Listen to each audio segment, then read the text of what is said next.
mais esse programa do amigo Miguel Convidados, quero deixar à vontade para você deixar suas redes sociais, o telefone da show, tá certo? E falar um pouquinho dessa carreira brilhante e dessas canções. São suas? São todas minhas? Todas. Fica à vontade. Nessa então. Primeiro, agradeço a Deus por estar aqui, né? E agradeço essa produção aí, que é muito maravilhosa. E você, em primeiro lugar. Obrigado. E o Benzinho falou, né? Que ela está trabalhando nessa hora. Um abraço forte. E você gosta de vir para a TV Cinema? Aqui é muito bom.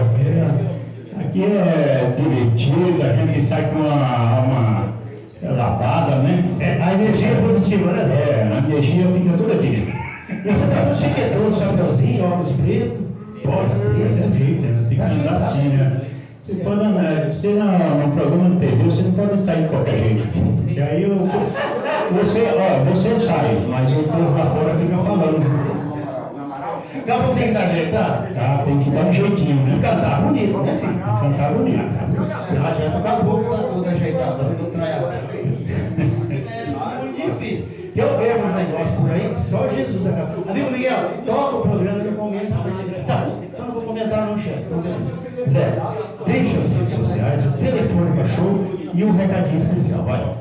Então, minhas redes sociais é o José Galego Oficial no YouTube, né?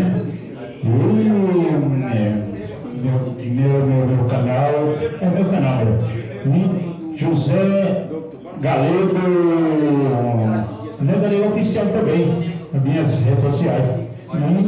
E o Face é José Lúcio Silva, @gmail.com.